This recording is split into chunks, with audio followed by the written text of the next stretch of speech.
Good evening, everyone. My name is Rabbi Judith HaLevy. Hi, Tina. She's the person I know here. I am the rabbi at the Malibu Jewish Center and Synagogue. And I am honored to be here this evening. I am very thrilled to be part of the Real Housewives of. I have been interested in these topics. I've been a rabbi for 20 years, and much of this time, when I first came to Los Angeles, just to tell you a little bit about myself, I helped to form an organization called Sarah's Tent with my friend Savina Tuval. And we taught this stuff week after week. And out of that group, I don't know how many people became either rabbis or chaplains or Jewish professionals and continued to teach. And it was the power of women studying Midrash and studying text. And now I am just a straight up pulpit rabbi and don't get to do this all the time. So I'm really happy to be teaching what I really love to teach. So tonight's Real Housewife is Dinah. And how many people read the story of Dinah when they were growing up? Raise your hand. Not a lot of hands up in the room, are there? Because this is the kind of story you basically I don't make sure that my kids in the 7th grade are actually reading this story. You know, it's not really going to be that. And as I was discussing with someone here earlier who was brought up in Israel, you kind of skip those over and then you don't get to read these texts again. And we miss a great deal. So the fact that this series is happening and you get to meet a little bit about the women whose voices mostly have been silenced is very, very important. How many people in here have read the book, The Red Tent? Raise your hand. Okay. Now, the good and bad of this story is that there's a premise to this evening. It's not a secret. The premise to the evening is, where is Dinah's voice in this whole story, right? It's a tremendous story that either does or doesn't involve rape and her status and what happens to her, and all sorts of energy and stuff happens, and you really don't hear her voice. As a matter of fact, lots of times you don't hear women's voices in our text. And so those of you who raised your hand for the Red Tent know that Anita Diamond attempted to give Dinah a voice. The only caveat, I won't say problem, but the caveat is, this is Midrash. But much of what we study, and we're going to study some straight up Midrash Rabbah tonight, which is Midrash written in the 200s and 300s. Midrash depends on the perspective. How we're looking through the glass of who's writing the Midrash. And since they weren't asking women to write Midrash particularly, they weren't sitting around doing that. They were definitely home making lunch. You never get the sound of the woman's voice. So I know that the story of Dinah, as imprinted in most of your minds, is the story you read in the Red Tent. It's a great story. It just may or may not match the Torah. And what we are going to do in the next hour and a half is look at that story, how the Red Tent story matches, and how it matches our world today. This is not a story that has an end. I don't have to give you any surprises. You're sitting there with a picture of 2012 politics in front of you, and we will be discussing it, not to worry. So, with that, I'd like to begin just by putting your papers down and join me in what we were so hungry for, which was the sound of the woman's voice. Right? And here, Anita Diamond is really a genius. She brings the voice of Dinah, and I'm going to read the prologue to this book because it's so deeply satisfying.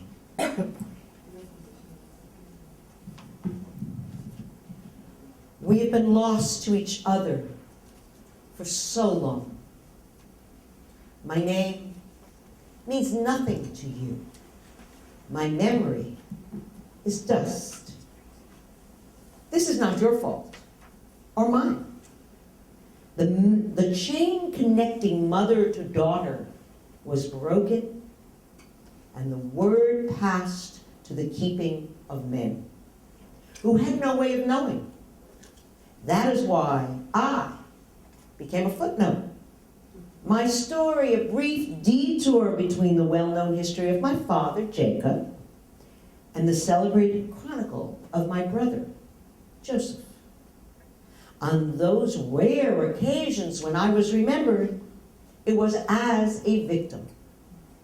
Near the beginning of your holy book, there is a passage that seems to say I was raped and continues with the bloody tale of how my honor was avenged.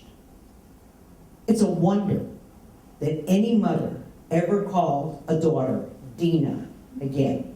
Do I have anyone in this room named Dinah? There you go, Dinah, baby. There you go. Right. But some did. Maybe you guessed that there was more to me than that voiceless cipher in the text. Maybe you heard it in the music of my name. The first vowel high and clear. When a mother calls to her child at dusk, the second a soft sound, whispering secrets on pillows. Dinah. No one recalled my skill as a midwife, or the songs that I sang, or the bread that I baked for my insatiable brothers. Nothing remained except a few mangled details about those weeks in Shechem. There was far more to tell. Had I been asked to speak of it, I would have begun with the story of the generation that raised me, which is the only place to begin. If you want to understand any woman, you must first ask about her mother. Somebody just came up to me about 2 minutes ago and said, I knew your mom in the Jewish home, and I miss your mother, right? She died, it'll be 2 years ago, on December 12th. Stories about your mother, and listen carefully. Stories about food and about a strong connection. Wistful silences that demonstrate unfinished business. The more a daughter knows the details of her mother's life without flinching or whining, the stronger the daughter. Of course, this is more complicated for me because I had 4 mothers, each of them scolding and teaching and cherishing something different about me, giving me different gifts, cursing me with different fears. Leah gave me birth and her splendid arrogance. Rachel showed me where to place the midwife's bricks and how to fix my hair. Zilpah made me think. Bilhah, listen, those are the other 2 wives of Jacob, right, that he receives when he receives the daughters. No 2 of my mothers seasoned her stew in the same way. No 2 of them spoke to my father in the same tone of voice. Nor he to them. And you should know that my mothers were sisters as well.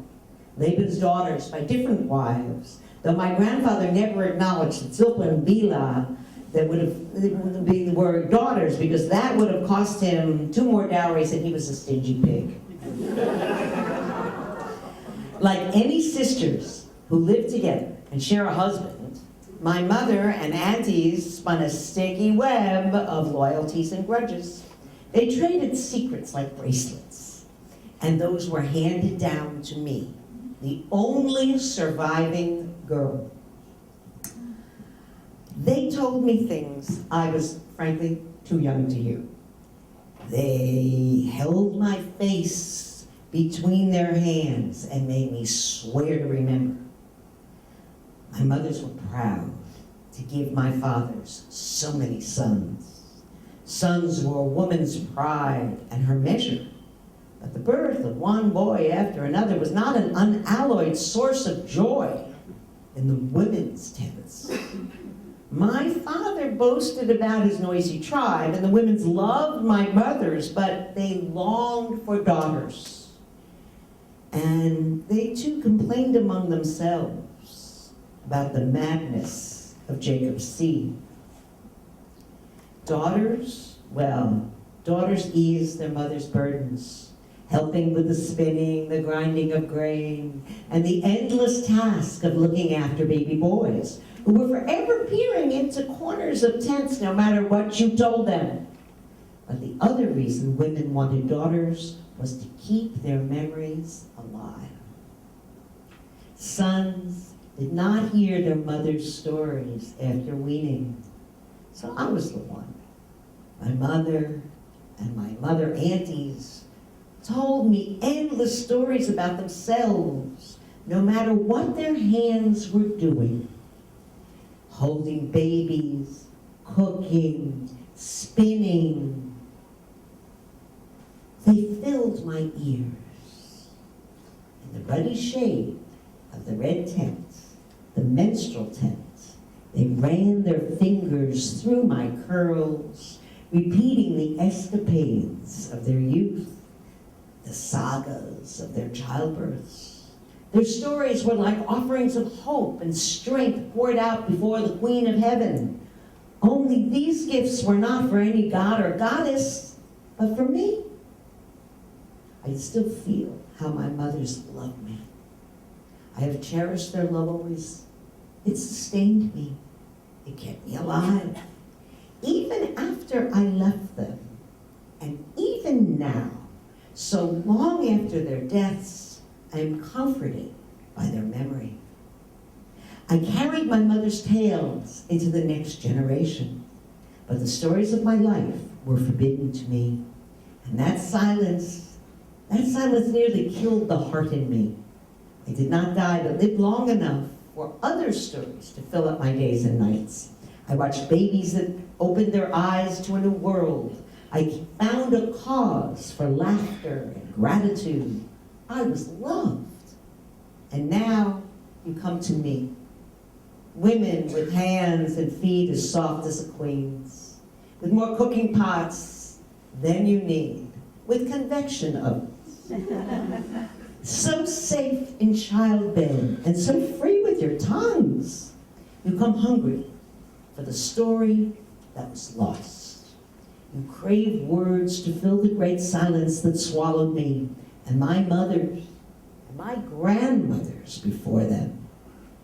Wish I had more to tell of my grandmothers. It is terrible how much has been forgotten, which is why, I suppose, remembering seems such a holy thing. I'm so grateful you have come. I will pour out everything inside of me so you may leave this table satisfied. Blessings on your eyes, blessings on your children, blessings on the ground beneath you. My heart is a ladle of sweet water brimming over. Selah. Meet the diamond with this opening channels, really channels this woman Dinah. And you feel her as you can't find her in the pages of Torah that are in front of you. But she must have had a voice. She must have been there. And so I'd like to begin by looking at our own moments of Dinah. Surely we have Dinah around us today. We know that women's voices, let's face it, aren't always invited to be heard. As a matter of fact, we know that there is a concept called Kol Isha. And Kol Isha basically says, would you just sit down and be quiet? We really don't want to hear you. And if you have the chutzpah to say the Shema a little too loudly in front of the wall, I will pitch this at the end, but we're having a all Los Angeles Women in Prayer at the Wall, the State of Religious Pluralism in Israel, Anat Hoffman moment is happening next week, and I will remind you about it. We know that this concept of women being quiet hasn't gone away. We're going to see in the next hour where some of these things are embedded in text that has been passed through the chain of Midrash and of Torah and of Talmud, and reinforces itself along the way. But before we do that, I think we need to put it in a bit of a modern day setting. Now I'm going to ask you to do something you don't usually do in these classes. You have to know that when I teach, I don't usually do this. I'll stand up there and talk for an hour, and you're going to sit there, and when you get tired, you'll just nod off. It's not me, baby. It's just not how I teach. So I'm going to ask you to form about 10 groups. You can be with the people you're next to. I'm not going to move you all over the room. But we are going to mess up these really great chairs that somebody, they do not, do they move apart, or they do, thank God. Okay. 4 groups of around 10, some of it can be 12, and you're going to do a little exercise together before we start. Before you get up to move, we're going to move in about 2 seconds, before we get up to move. So I started to think to myself, let's feel Dinah in 2012. One is obviously the Anat Hoffman story, and we're going to come back to some other stories of what's going on around our planet.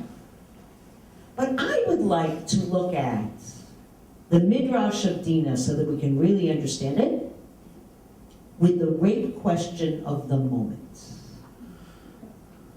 So, look at the front page with the picture. And you know what this picture is. I'll admit it's from the Huffington Post because that was the one that came up first in the computer. And there are hundreds of entries. Because Richard Murdoch, following the heels of Mr. Aiken, comments reveal stark divide, harsh question for GOP. And this was written right before the election, right? Republicans scrambled Wednesday to respond to Republican Indiana Senate candidate Richard Murdoch's assertion that even pregnancies caused by rape are intended by God. Putting a harsh light, I would say so, on an issue that divides the party and has benefited Democrats nationally and locally. I think that even when life begins in that horrible situation of rape, it is something that God intended to happen. Could we have a giant boo, please? Boo. Okay. Because this issue of rape hasn't gone anywhere. It's not like it got eradicated with smallpox. Rape is right in front of our eyes today. This is an issue, and it's a political issue. The story of Dinah is a political story. And so I want to give voice to the 2012 election. I'm going to ask you to gather in a small group, and here is your task, and you only have 10 minutes max for this task. One person in the group is the scribe. These are pieces of paper that I brought, right? Okay, you've got everything you need. One person's the scribe, and I would like you to either pick a figure, make up a woman who was raped, or a, how do you think the election happened? I want a midrash on the election of 2012. What do women have to say when we're going to write this history book, and they're going to tell you it's because Karl Rove did this, and how much of this election was about the women vote? and about women and women's voices. So, none of this was about women and women's voices. So I would like you to write a midrash that either expresses that this election had nothing to do with women, and what do I mean by write a midrash? Tell me on this piece of paper, so that one person can write it out, a story. And it could be in, let me make up one. And if it doesn't work, just chat among yourselves for 10 minutes and tell stories. Hi, my name is Gertrude, and I voted for Richard Murdoch because I believed that he really respected life, and then I got pregnant. Make it up, okay? I want to see if we can come up with a couple of midrashim out of here that reflect the voice of women in this last election. Doesn't matter whether it's Republican or Democrat. It's about women and their bodies. And the issue of women and their bodies, either you agree with me or you don't agree with me, that's fine, I'm not going to discuss it. I don't care if you agree with me or not. But the issue of women and your body and their bodies, it appears, made a great deal of difference into how this vote came down.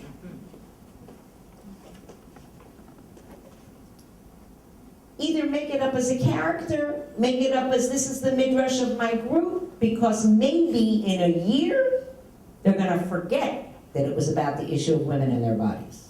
Just like they forgot Dinah. Women had the vote and women had the voice.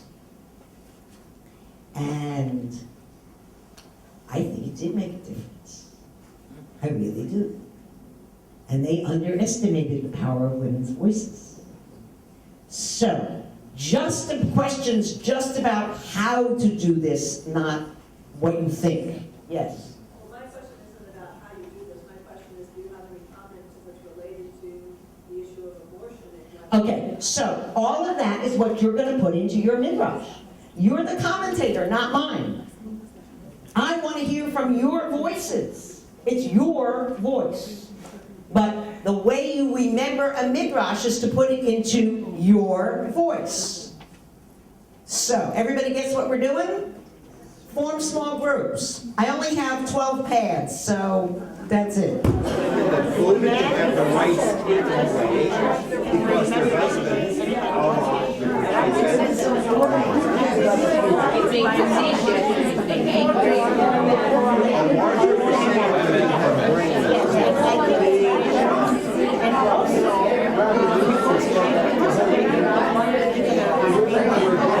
amount of time, and I know that.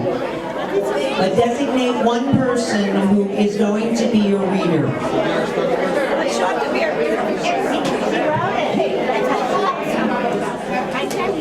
And so if we could just sort of make it so that you can hear, we don't have to totally rearrange the room. Yes, we will soon. We're coming back to a, turning back this way, and one person in each group. And it,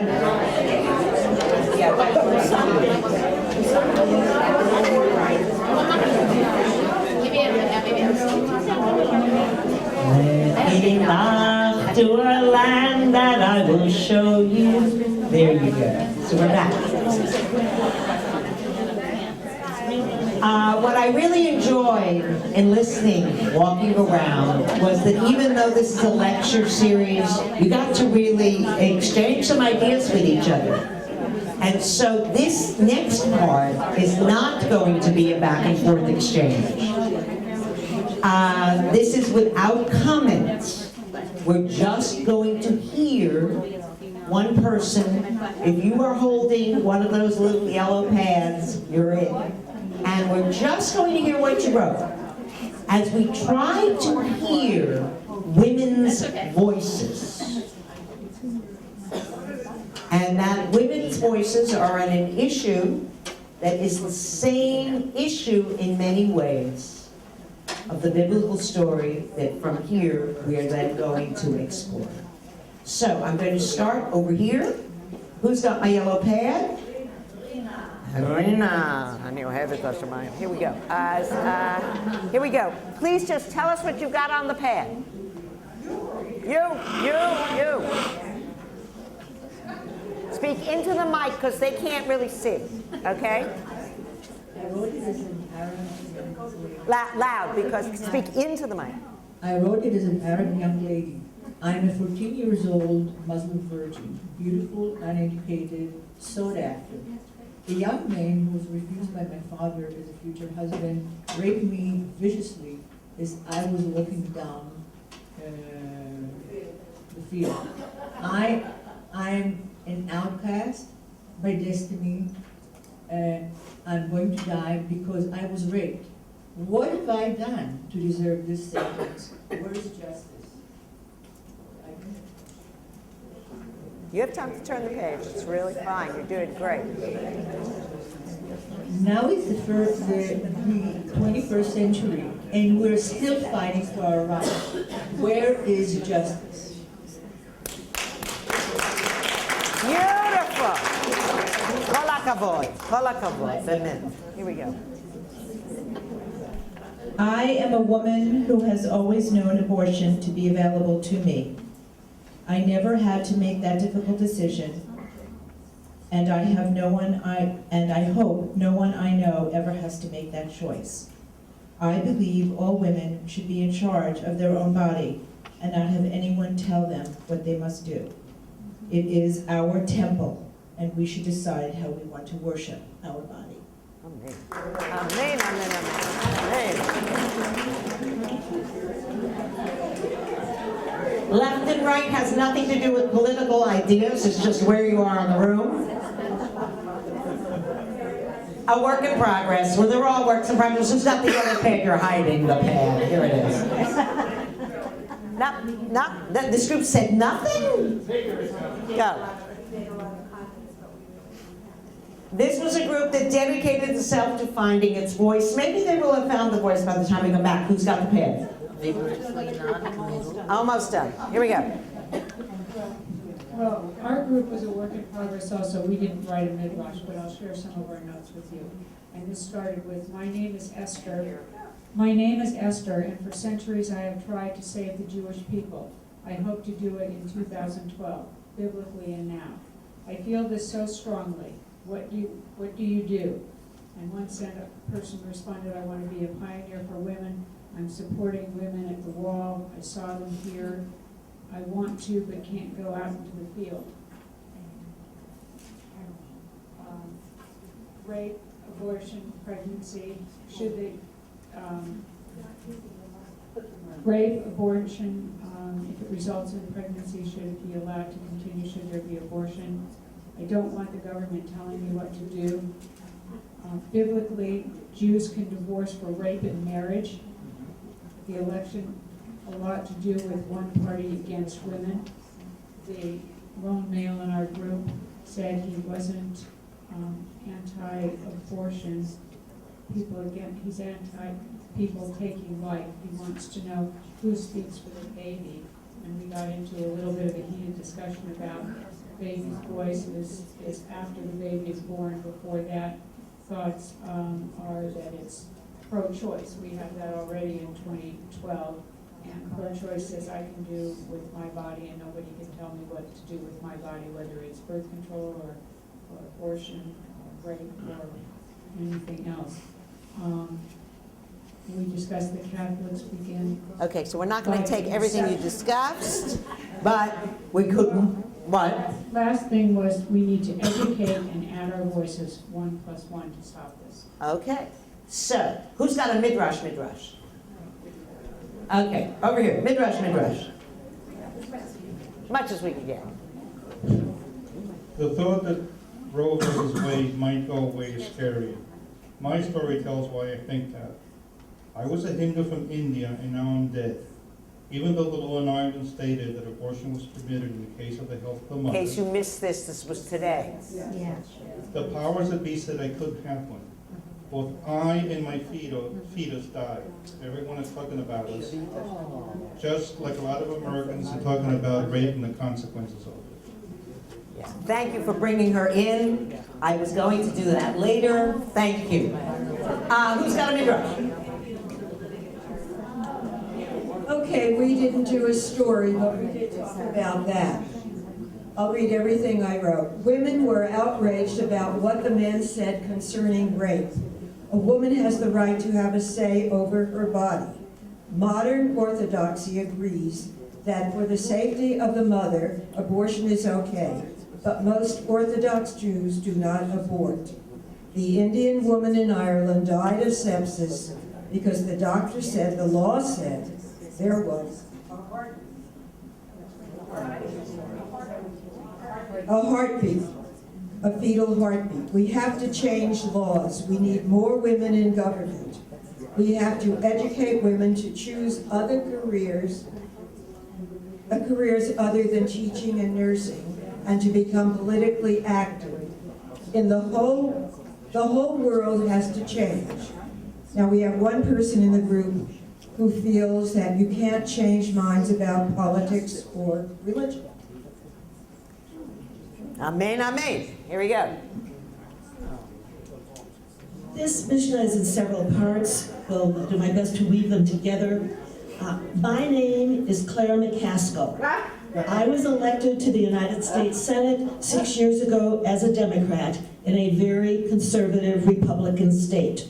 When I came up for re-election this year, the Republicans said, we're going to beat her, we're going to gain a seat in the United States Senate. Several men ran in the primary for the choice opportunity to run against me.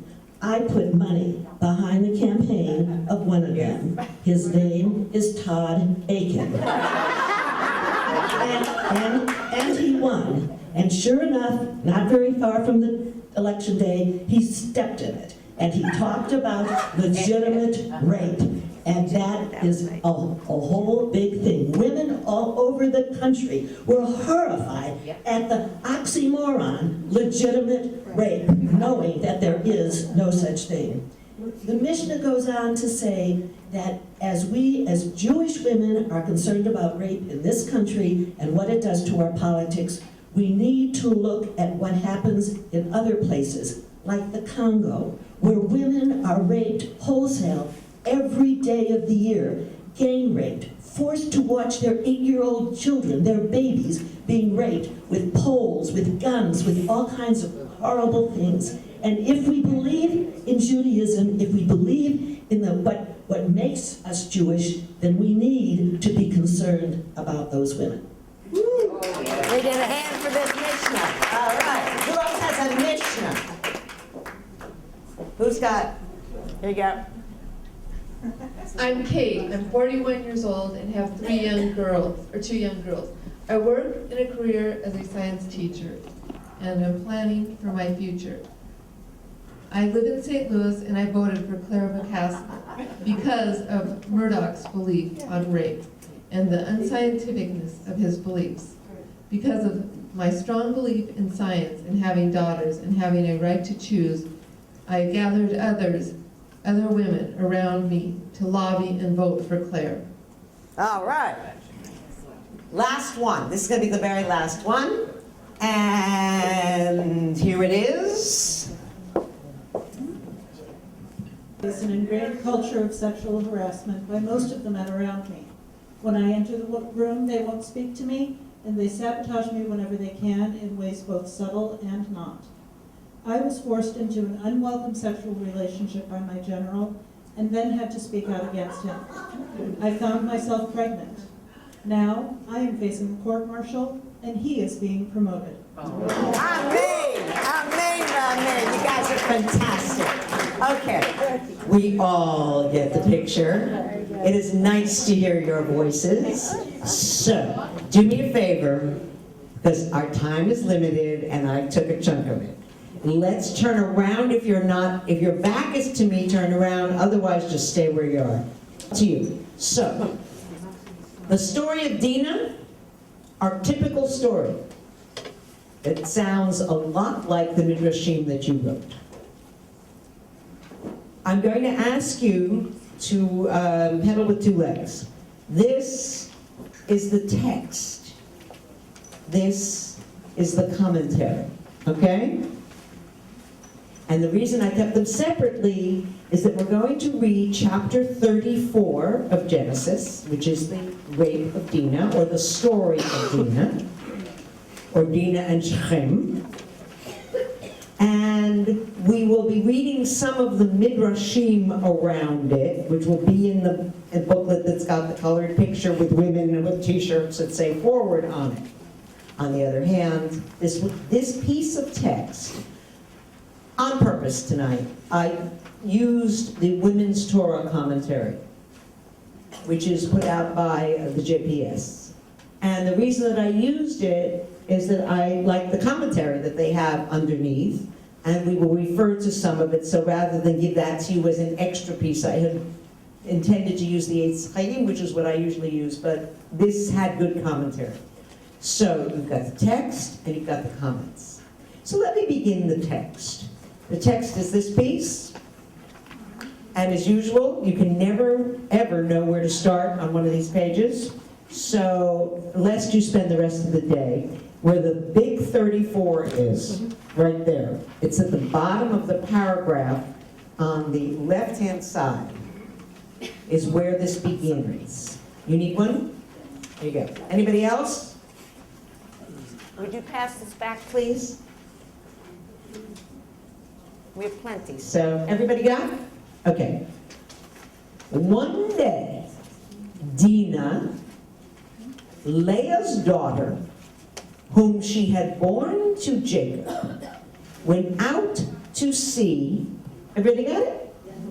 Went out to see the women of the locality, just that far.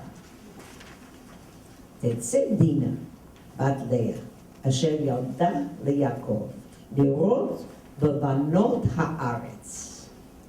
She went out to see what was happening, right?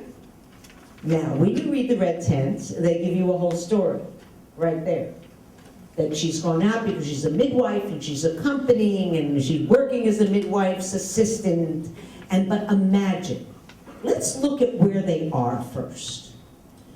Who here has been in Shechem? Raise your hand. Shechem. And where is Shechem? Who's been in Hebron? Okay, so it's that area. It's what we call the West Bank today. Depending on your politics, occupied territories or liberated territories or whatever, you come to Shechem. Shechem is an old city, but it was a city. Now, where did Dinah, as the only daughter of Jacob, grow up? Let us remember that they had been back with the father-in-law, and that they'd had all these children, and finally Jacob says, I'm taking you want striped goats, you want solid goats. I'm taking my goats, and I'm leaving, and I'm going to make a pact with you at the border because you didn't seem to like the way I said goodbye. And even though Jacob, by the way, promised way back when he put his little kepi on the pillow, and there was an image of angels up and down the ladder, right? And at the end of that story, he says, what? If God will bring me back to my father's house in peace, then I will take you as my God, and I will build an altar to you at Bethel. He goes home. He goes back to Canaan. He's got this whole troop with him, and he forgets to build the altar, by the way. Ooh. Which is one interpretation that says, kind of was his fault. Wasn't Dinah's fault, it was his fault, because he didn't complete what he had promised. So there is Jacob coming back into the land, right? And he's finally going to, reestablish himself there. But he doesn't own the land where he is. Once again, it's the Israelites as stranger trying to buy a little piece of property and making some turf, and they're shepherds, and there's a city. And that city is a fairly, relatively sophisticated city. I mean, it wasn't downtown Baghdad, but it was a small city with gates and walls, and these were shepherds. Well, Dinah went out to see the women of the land, right? Who here has ever raised a teenage daughter? Raise your hands. Okay, do I have to say a lot? Do I have to draw you pictures? Who here has ever been a teenage daughter? I've done both of these. I had to laugh when I was, not laugh, I was laughing and crying watching Hurricane Sandy because I grew up in Asbury Park, New Jersey. And I watched my boardwalk float into the ocean, right? But my mother's fear of my going out to see the girls of the land or the boys of the land as we got into these cruiser cars, right? And it was mostly under the boardwalk, right? So that boardwalk's gone.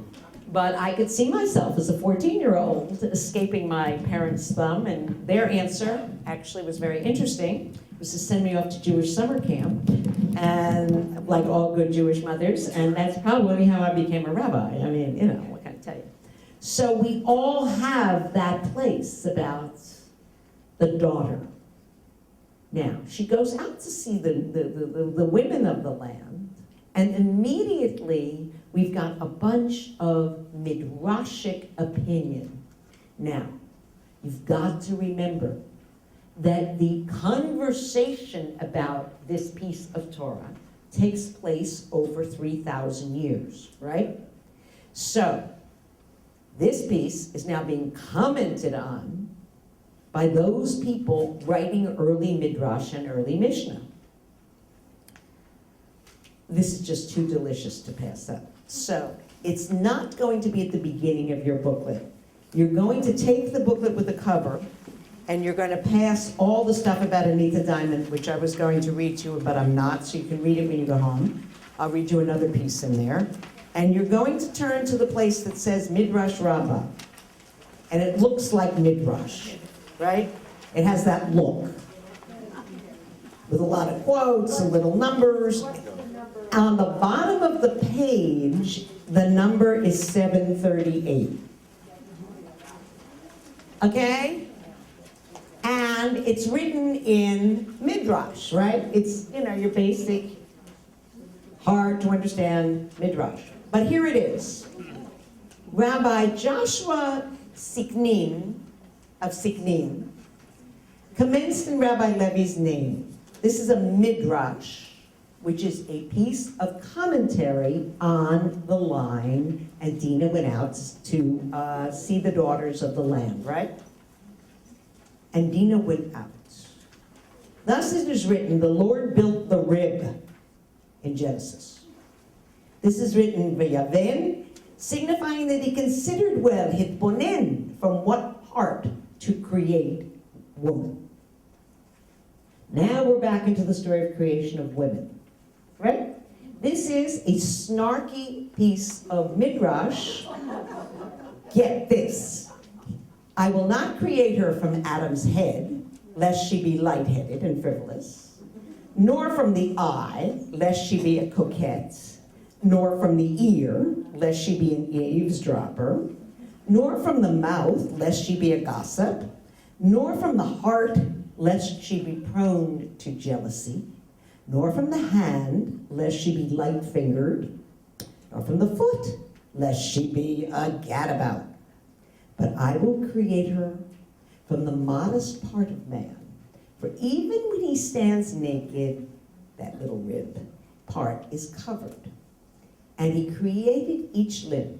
He ordered her, be a modest woman, be a modest woman.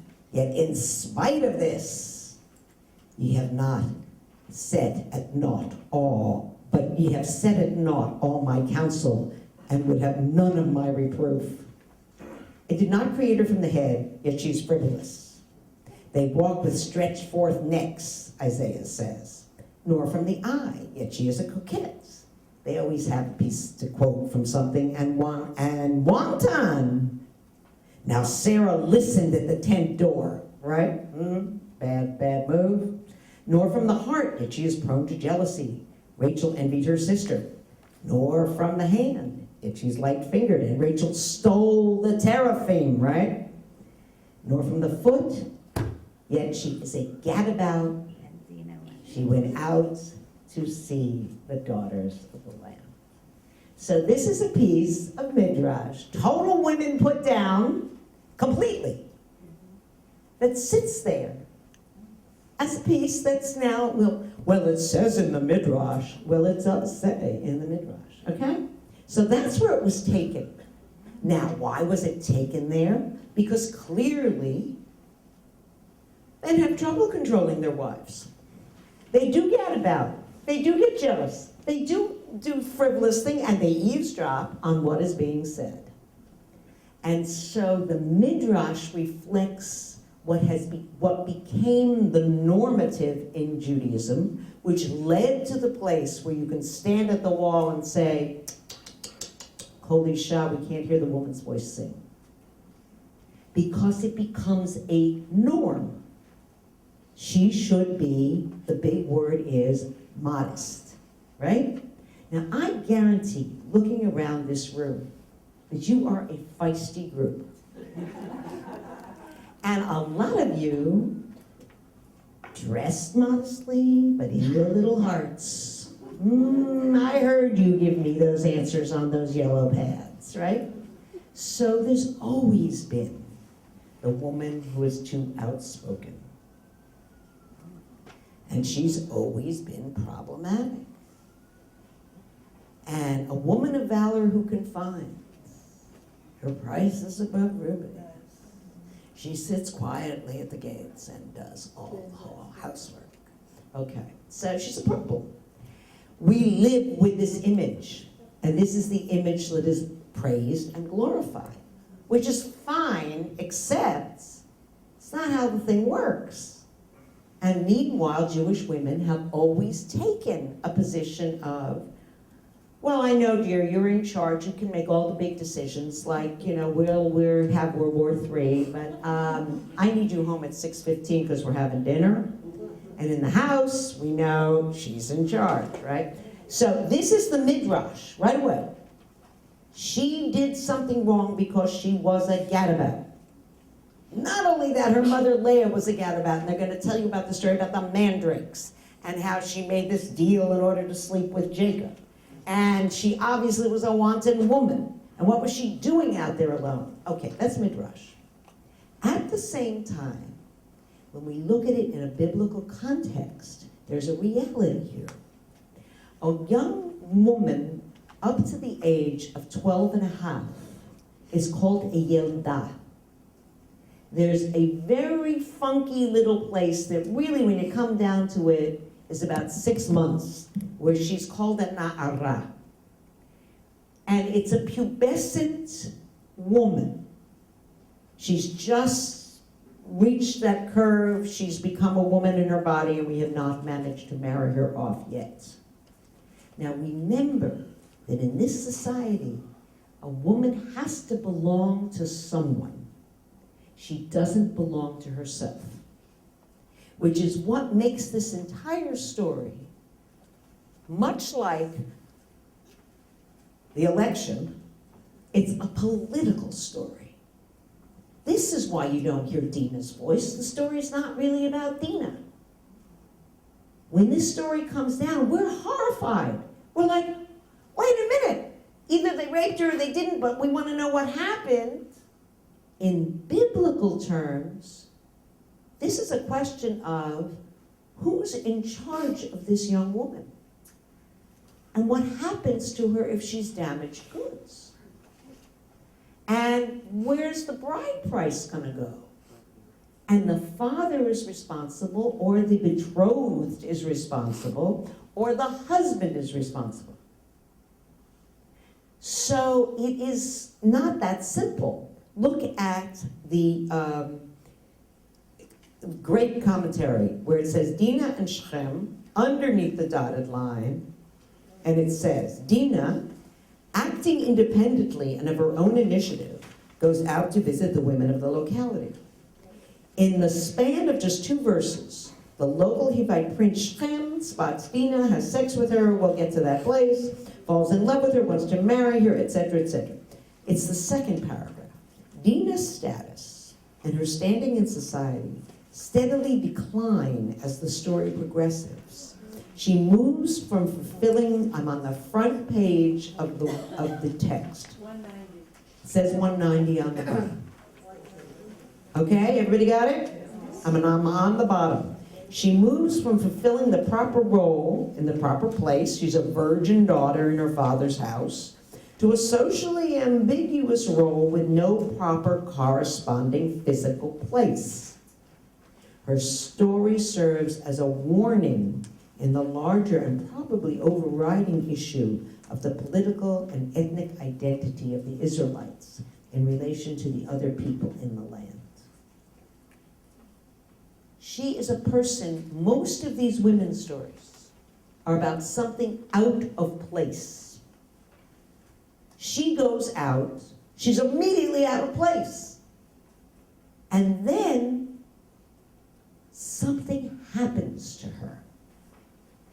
And that something that happens in the story is dangerous to the family of Jacob and is perplexing and ultimately not a good thing to the people of Shechem. You have a father, Jacob, who has arrived and has an insecure status in the land, and a daughter, they sent your kid home from school pregnant. Now what do I do? It's not all that simple. So, we kind of know the story, but let's read the next couple of paragraphs straight through. I'm on the front of 190, and now on 190 on the Torah, a Woman's Commentary, I'm at the top part of the page. Now, A number one, simple. B number one, not so simple. First of all, it depends on how you translate a bunch of these words and where we're going to take it. So, Shechem, the son of Hamor, he is the prince, right? And it appears that Hamor was in a fairly large, they say in some of the commentaries, even 1,000 square, whatever they were, not acres, but hectares. It was a large, he was a wealthy prince. And Papa Jacob, our big deal guy, is a shepherd with a bunch of kids, right? Shechem ben Hamor HaChivi, נשיא הארץ, ויקח אותה, וישכב אותה, ויעניה. Now, what's the problem? He took her, and he laid her down. Okay. And it isn't the word we use for rape. והוא אונס אותה. That would be rape. But here it's not. It's the word for to deeply disturb. It's a vague word. So there's an opening. And the minute there's an opening, you say there's more to the story. Why, if he did that, why didn't they just say rape? So Anita Diamond picks it up, right? And she's going to pick it up and tell a story that many people who have read that book believe is the truth. No, she loved the guy, and it was a seduction, and in fact, it's very beautiful writing. In fact, it's such beautiful writing that I brought it to you. You can just hear me read it, or if you want to follow along with me, I'm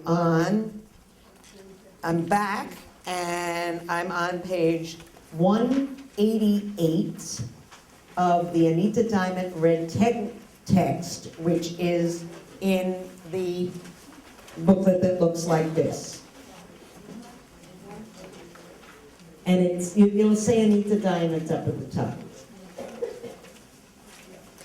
Okay? Trying to be as clear, but I know it's hard. So, here she is in the palace. This is Anita Diamond's imagination, because there's a waffle in the text. Not only is there a waffle in the text, but we're going to look at the Midrash in a minute, or even the next words that will say, he loved her. How did he love her so fast? So here's where Anita Diamond takes it.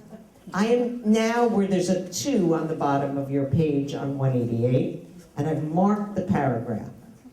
I did not see, this is the first time she sees him, right? I did not see Shalem approach, but he stood before me, the afternoon sunlight filling the sky around his head like a glowing crown. I looked into his face and gasped. "Are you well, my lady?" he asked in the sweet, reedy voice that I remembered. I was mute. He looked at me with the same hunger I felt, put a warm hand on my elbow to squire me back to the palace. The queen's woman following us, wearing a big grin. Her mistress had been right. There was a light between the prince and the granddaughter of Mamre. So she takes it to there, and then she's going to continue. Now this is a little tricky. You have to turn it over so it says 190. And there's a 3. Are we up for some sexy reading? Yeah, we might as well. Here's the part of it that is X-rated for the evening, but why would I skip this, right? When his lips found my throat, I groaned and Shalem stopped. He looked into my face to discover my meaning, but seeing only yes. He took my hand and led me down an unfamiliar corridor into a room with a polished floor and a bed that stood on legs carved like the claws of a hawk. We lay down on sweet-smelling black fleece and found one another. I did not cry out when he took me, because even though he was young, my lover did not rush. Good. Afterward, when Shalem lay still at last and discovered my cheeks were wet, he said, "Oh, my little wife, do not let me hurt you again." But I told him that my tears had nothing of pain in them. They were the first tears of happiness in my life. "Taste them," I said to my beloved, and he found they were sweet. And he wept as well. We clung to each other until Shalem's desire was renewed.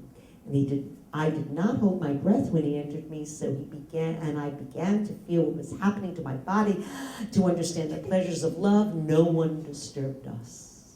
Night fell, and food was left at the doorway.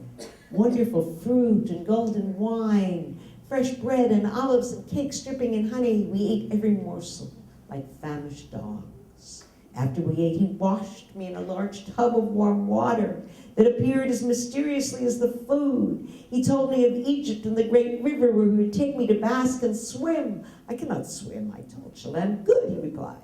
"Then I can be the one to teach you," etc., etc. You can read the rest at home before you go to sleep at night. So there you have it. That is Anita Diamond giving voice to women, right? Hey, if you're going to do it, do it. Here, in the Torah text, however, it's just not that yummy romantic. He took her, and he laid her down, and he disturbed her. Tortured is a word that's often used. Then he was captivated by Jacob's daughter Dinah, falling in love with the one young woman. He spoke tenderly to her. So, Vayoma Shechem el Hamor, he obtained this girl for me as my wife, right? So, egg number 1, this is a very fast, it's one thing to rape somebody and then you turn around and go, "Oh, that was so good. I'm madly in love with you." It's a bit of a stretch.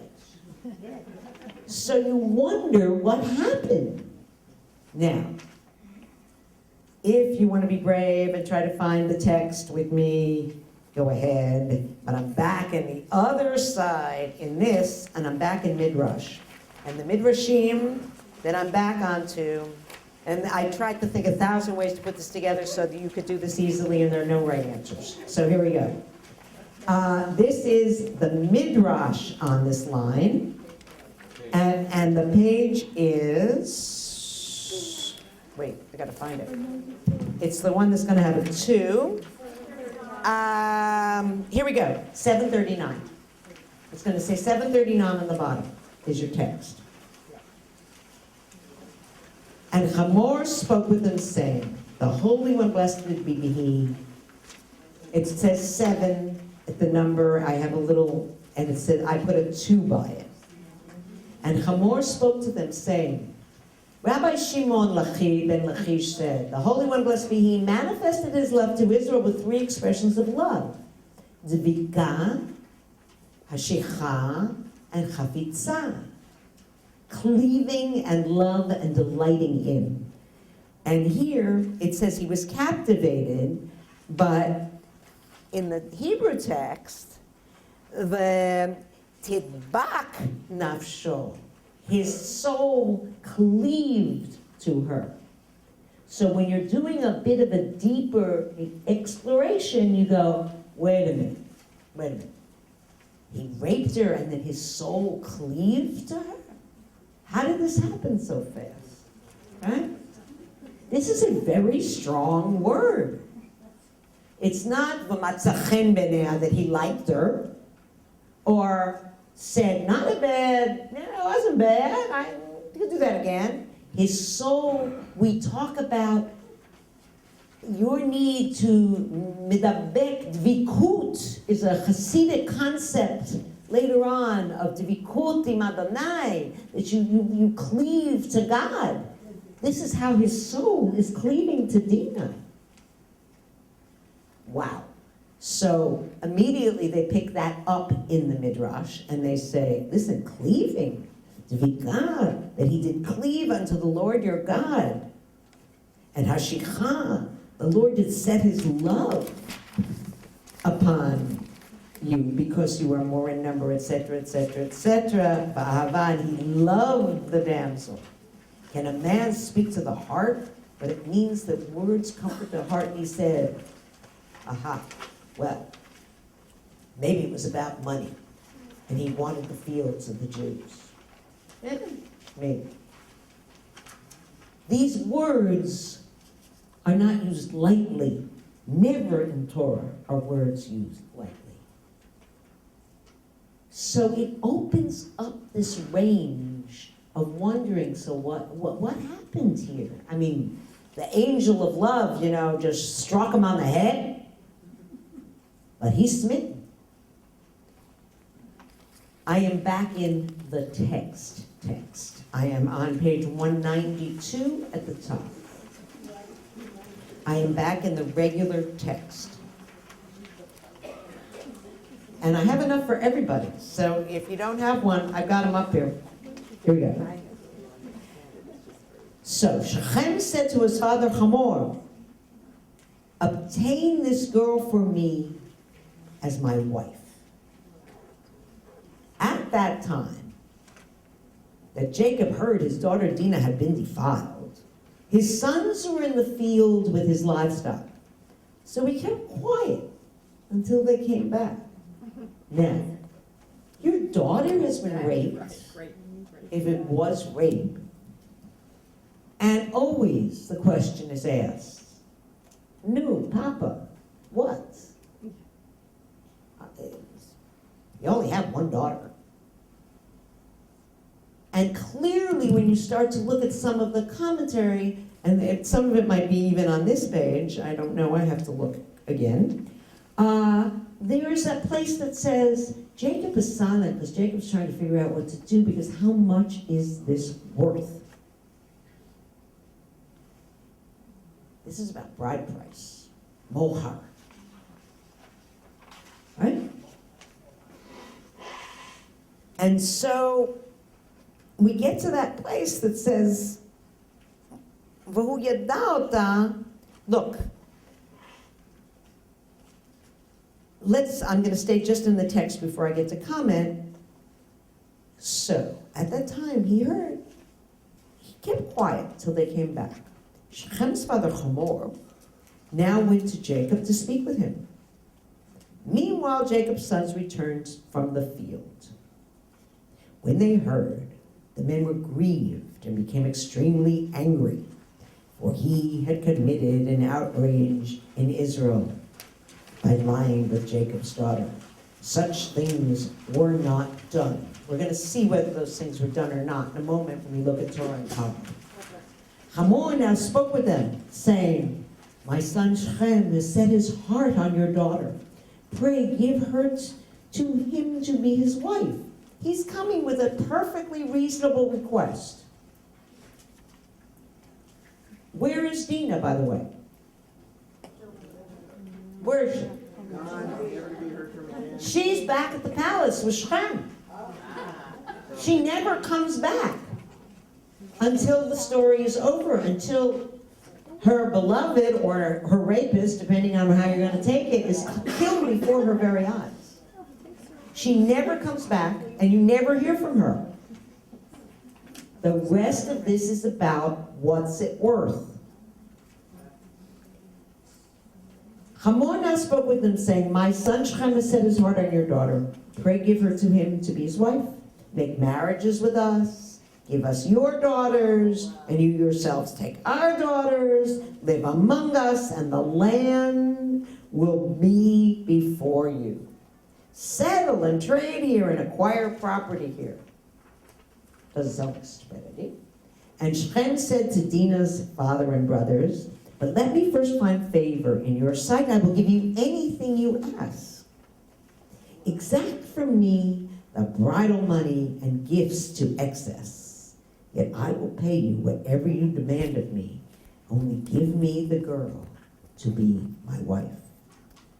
The sons of Jacob answered Shechem and his father Hamor deceptively, speaking thus because he had defiled their sister Dinah.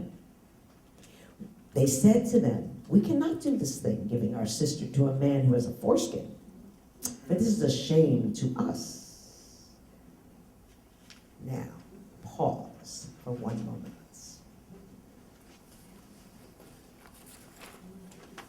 So what's the deal now? The guys, this is delicious. Back in Midrash, now remember, who's writing Midrashim? Men, sorry to tell you. So back in the piece of Midrash, and you probably have this piece of paper open to the Midrash section. We're now on the Midrash on 743. And at the number 3,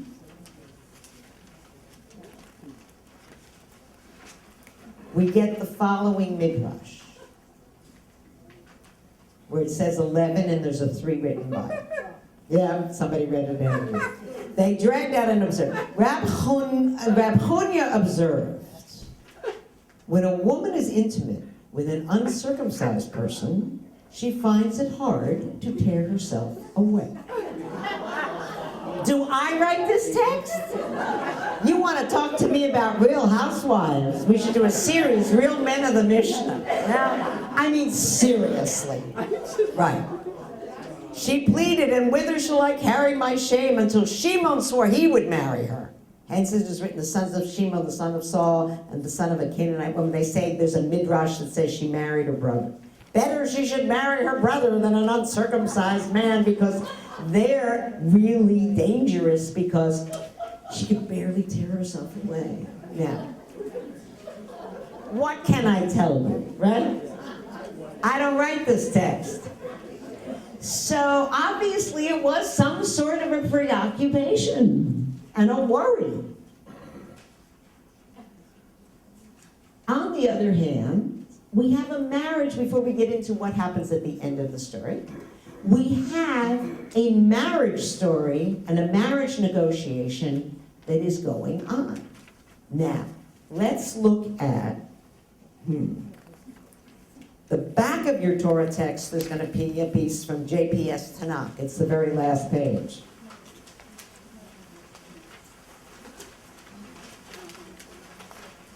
Not the blank back, but the second to the end. Like if you have a last page, it's the inside of the last page.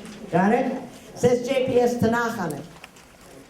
Because later on, remember the Dinah story comes first, then the rest of Torah, then Midrash, at the same time Talmud, and we're going to look at a fast little Talmud piece, and then all the rest of our commentaries like that end up with Anita Diamond, right?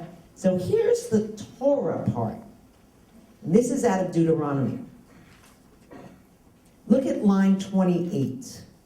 If a man comes upon a virgin who is not engaged, and he seizes her, and he lies with her, and they are discovered, the man who lay with her shall pay the girl's father 50 shekels of silver. Did anybody say what happened to the girl? This isn't even a part of the conversation, folks. Right. The man who lay with her shall pay the girl's father 50 shekels of silver, and she shall be his wife. Because he has violated her, he can never have the right to divorce her. Let's hope his heart cleaved to her right away. So, I mean, this is an exchange, and it was a way that you could get engaged, right? Because you kind of set it up, and then it was like, okay, well, you broke it, you own it. Now, very, very interesting, the Talmud, actually, and if I'm really clever, I can find the page. The very last page of this booklet, like turn it over to the back. And you see something that looks like a Talmud page, right? Okay, turn that now back one page, where it says Talmud, because it's a front back. So I want you to read the beginning of it. And this is out of the Mishnah. Now this is obviously written another 1,000 years after this piece is written. About 800 actually. Mishnah. The seducer gives 3 things and the rapist 4. So this is the question. Was he a seducer or a rapist, right? The seducer, you seduced her and then you came to daddy and said, well, you know, sorry, but we did it. Now, you can't sell her, so I mean, what do you do, right? Okay. The seducer gives payments for shame and blemish and a fine. The rapist adds in that he gives the payment for pain. What is the difference between a rapist and a seducer? The rapist gives the payment for pain, but the seducer does not give the payment for pain. The rapist gives immediately, but the seducer gives when he sends her away. The rapist drinks, now turn the page, and we're on the literal translation, which is on the right-hand side, from his pot, but the seducer, if he wishes to send her away, sends her away. And they'll explain what that means. And how does he drink from his pot? He must marry her. Even if she's lame, even if she's blind, even if she's afflicted with boils. Be careful who you rape. A matter of adultery was found about her, or if she's not fit to enter by marriage into the community of Israel, for he is not permitted to keep her. For it is said, and she shall be his wife, a wife who is fit for him. In other words, if you have raped and you have made it so that this woman is no longer a virgin, you can't just rape her and go on down the road. You'll think twice about it. Because, according to the Talmud, you're done, you married her. But even if it's a seducer, it doesn't say so the seducer of the virgin will be stoned. If it's a married woman and you've slept with a married woman and it's adultery, it's a whole different story. And if a woman is raped in the field and she cries out and no one can hear her, then only he's stoned. But if it's in the city and she could cry out and she didn't make a lot of noise, then she's guilty too. You're stoned for adultery. That's not a question. This is a virgin girl who lives with her father, which was Dinah. And the law becomes, okay, money has to exchange hands. Where's the bride price, right? So Hamor is very much doing what is done in that world. Hold on, I'm going to finish the rap, and then I'll do 2 seconds of questions, and then whatever. So, here we have it, and what happens? Hamor came to make the deal, and he's got, what do you want? In fact, he wants her so much, ask me, any price, you can have it. And the brothers say, well, I am now on line 15, back in the regular text. Only on this condition will we consent to you, if you become like us by having every one of your males circumcised. Then we would give you our daughters and take your daughters and settle among you and become one people. But if you do not listen to us and consent to be circumcised, we shall take our daughter and leave. I'm at the top of 194. Their words seemed good to Hamor and to Hamor's son Shechem. And the youth did not delay in doing this thing, for he yearned for Jacob's daughter. And he was preeminent in his father's household. This isn't the only time this happens, by the way. Also happens with King David and Michal. Same story, getting a whole pile of foreskins out of the Philistines. This is like a reoccurring thing. There are things we don't love. This is one of them. So Hamor and his son Shechem went to the gate of their city and spoke to their fellow citizens, saying, these people are peaceably disposed towards us. They will settle in the land and trade here. Like, this is the prince selling it to his people, right? And all you need to do... All right, we got it. Plainly, the land is open wide on every side before them. We will take to wife their daughters and give our daughters to them, but only on the condition that these people have agreed to settle among us and become one people, right? Every male among us must be circumcised, as they were circumcised. Their livestock and their possessions, all their animals will be ours. Look, he's selling the deal, right? Politics again. Let us consent to them. What's it going to cost you? A foreskin? That they may settle among us. All who went out of the gate, listen at the city gate, listen to Hamor and his son Shechem. And every male, every bodied man was circumcised. On the third day, remember that's the day that the angel comes tromping down the road to see poor Abraham and sitting, it's like the bad day in front of the tent. On the third day, they were in the greatest pain. The two sons of Jacob, Shimon and Levi, Dinah's brothers, each took his sword, and they went undisturbed into the city and killed every male. And they also killed Hamor and his son Shechem by the sword. Then, taking Dinah from Shechem's house, which means that she is there with either her lover or her rapist, depending on how you're going to cut it, is taken, killed. Clearly, by that time, she's been there the whole time. He's had enough time, no matter what he did to begin with, to say how much he loved her, if his soul cleaved to her. And they left. Jacob's other sons went over the slain and plundered the city whose inhabitants had defiled their sister, taking all their sheep, their cattle, their donkeys, and all that was in the city and the countryside, and all their wealth, their little ones and their wives, and all that was in the houses. They seized as captives and spoiled. Jacob then said to Shimon and Levi, you have made trouble for me by making me odious to the land's inhabitants, the Canaanites and the Perizzites. Since I am few in number, they will gather themselves against me and strike at me.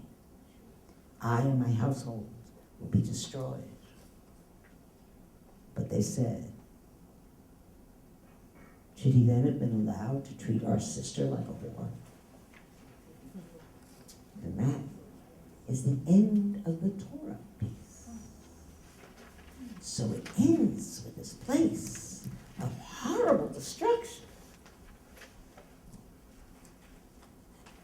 You're going to call my sister Zana? And it just ends. And we know it doesn't end. We know that it hasn't ended in Pakistan, where there are revenge killings. We know it hasn't ended in here. Kremlin-appointed Chechen president said that honor killings were perpetrated on those who deserved to die. You don't have this, I have it. The Pakistanis, honor killings in northern Iraq, where the woman is killed because she was raped, right? A young woman that I would like to mention, who is Malala, who was not raped, but she certainly went out to educate, excuse me, she's flying, the daughters of the land, right? With a lot of commentary that said, look, that's their culture, they should be allowed to do what they want. The cycle of violence has not been broken. No matter what our political opinion is of the West Bank, there is a lot of violence in that very same spot. The fanatical line went from Shimon and Levi to Pinchas later on. Pinchas, who puts a sword through the guts of Cosby and Zimri, for those of you who read Torah, and if not, I'll teach it some other time. It's a direct descendant of these guys. And we know that when Jacob is on his deathbed, he says, Shimon and Levi, I'm about to give you a blessing, but you know what? I can't do it. I've been angry the whole time about what you did, right? You are violent. You don't get my blessing. You either, Reuben, you slept with your stepmother, but you guys don't get it. It's unresolved. And what do we do with Torah text that is unresolved? On the other hand, what do we do with mercy killing, with honor killings, with Pakistani 15-year-olds shot in the head, with women who can't speak up and say the Shema and pray at the wall? Constantly, we find our voices. So as we end tonight, I'd like to just ask 3 people, raise your hand. Let me hear your voice of what you feel needs to be said for this world at this time, on this evening of November 15th, 2012. And that's how we'll end. Think for a second. Voice 1. Please stand if you can so people can see you. I say enough is enough. Women get up, fight, get educated, and do something about other women around the world. Voice 2.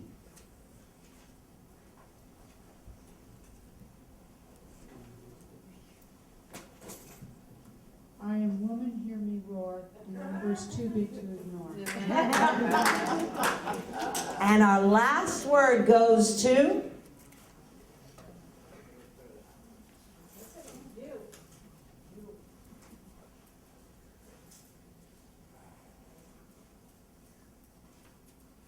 Thank you, God, for giving me a soul in this body, this female body, the second half of the 20th century, so that I can be a rabbi And I can be a teacher. And I can help to open the voice of women so that we are all heard from our deepest essence. Amen. Thank you very much.